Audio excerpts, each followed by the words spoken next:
Hello everyone and welcome to Plot Twists.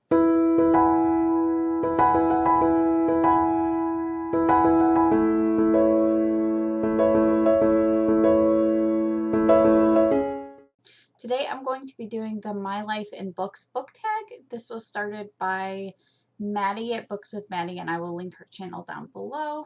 And the basic concept of this tag is talking about how various books have influenced different points in your life and how they kind of shape you as a person. And I loved her video, and it had me thinking about books that shaped me in one way or another. So that's what I'm going to be doing today. So the first question,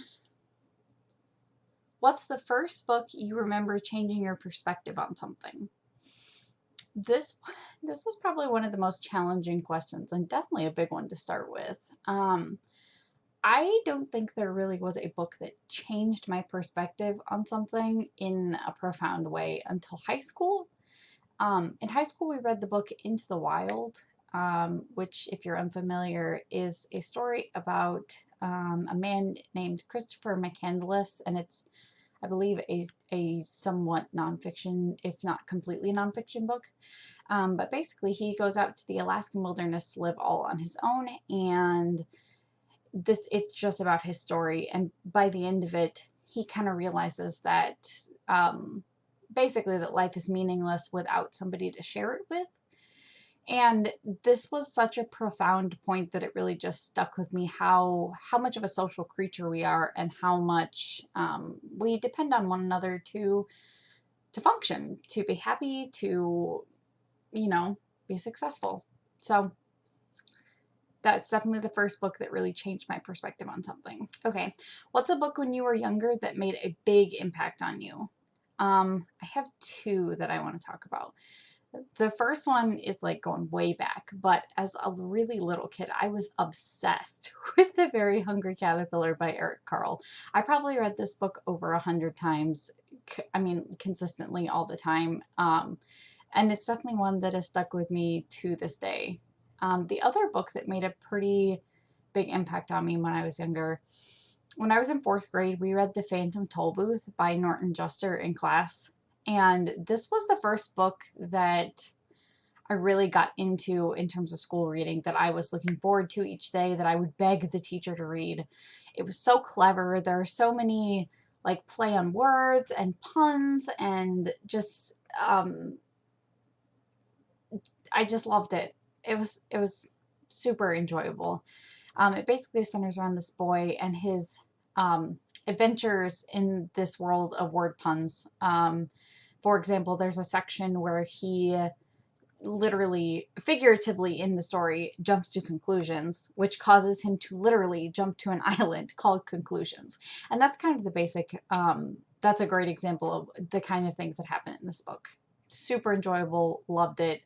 Would recommend if you've never read it. It's a fairly short middle grade read. So question number 3. What book or books made you realize how much you loved reading or got you back into reading? So I got really back into reading about 3 years ago. I was involved in a lot of different clubs in high school, and keeping up with reading and reading for pleasure just was not near the top of my list. There was just too much going on. And then obviously college and grad school were even more so. So once I graduated from grad school, I got really back into reading again. And the first book that like sucked me back into reading was actually 3 Dark Crowns by Kendar Blake. The series is great. Literally cannot recommend it enough. Might be my single favorite book series of all time. It basically centers around these 3 girls who are sisters and princesses, and in the society they live in, each one of them has a power, and they're basically sent off at 6 years old to develop that power, and when they turn 16, they have to fight to the death over the crown. And then, of course, their particular story has some twists and turns, and over the course of the 4 books, it just gets better. It gets better and better and better. And I thought it was a great conclusion to the story as well. I cannot recommend the series enough. And I think that's part of the reason that I got so sucked back into reading again, is because of how good that series was. Okay, question number 4. What were some of my favorite books or series in middle school? So I was thinking about this, and I don't think I really read a whole lot in middle school outside of like school reading that we had to do. I know I continued to read Harry Potter through middle school, which, Harry Potter's great. But outside of that, there wasn't a whole lot more that I read. In school, though, that is the point where I started reading Shakespeare. And I realized how much I really enjoy Shakespeare, particularly when I was in 7th grade. We read Twelfth Night, which is a Shakespeare play that has a lot of misconceptions and confusion. There's a character in the story who dresses up as a boy, and it creates a lot of basically pretending to be her brother. That's an important point to note. And it just creates a lot of confusion and interest, and you never really know what's going on. And I really enjoyed that. So yeah. Okay, question number 5. What is the best book you read in high school and or for a high school class? This question was super easy. My favorite book that we read in high school class, my sophomore year, we read Fahrenheit 451 by Ray Bradbury. And if you're not familiar, this book takes place in a dystopian society where books have been outlawed. Most of them have been burned, and the few that have not been burned are basically kept in a hidden section of the town that most people don't have access to. Reading a book is strictly outlawed, and the main character develops a super fascination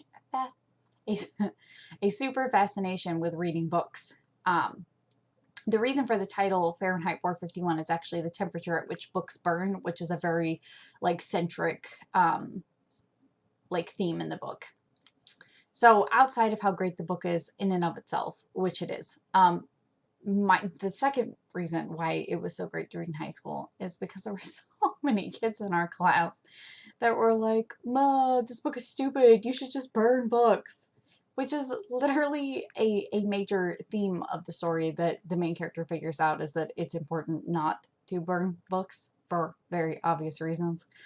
So the irony of that always stuck with me because I thought it was so stupid. Question number 6. What is a book you wish you had been able to read in high school? This one was also super easy. I feel like this is probably a book that some people have read in high school, but 1984 by George Orwell, I loved this book.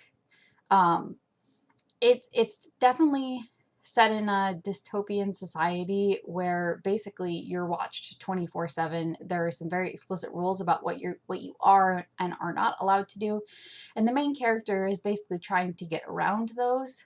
And that's the basic premise of the story. It is such a fascinating society to read about. The concept of like Brick Brothers watching you, and they're required to watch certain videos at certain times of the day, and some of the terminology they use at work is also equally interesting. And then obviously, if you read the book, the ending just kind of it blew my mind reading it. Let's put it that way. I did not see where this was coming at all. So definitely that one. If not that one, I also really enjoyed The Time Machine by H.G. Wells, or honestly, any of his books. I started thinking about it as I was planning for this video, and we never read any classic sci-fi in school. And I think that's such a shame. There's so many good classic sci-fi books that are, have literary merit, but also have a really interesting concept that, in my opinion, are better than a lot of the books that we had to read in high school. So I think it would be an easy way to work in literary merit and an interesting concept into one thing. So, food for thought. Number 7, if you went to college and read books, are there any that changed your life? So, the short answer is no. I did go to college. Over the course of my college career, there was only one book that we read outside of textbooks. And the only book that I read in high school was A Midsummer in high school. In college was A Midsummer Night's Dream by Shakespeare. And while that is a super enjoyable book, I would not say that it like changed my life in any way, shape, or form. It is a good read though. Number 8, is there a book quote that changed your life? And if yes, what is it? This was also super easy. The quote is, "But you know, happiness can be found even in the darkest times if only one remembers to turn on the light." If you recognize the quote, I'd love to chat about it, so feel free to leave me a comment below. Number 9, what's the most meaningful book you've read this year?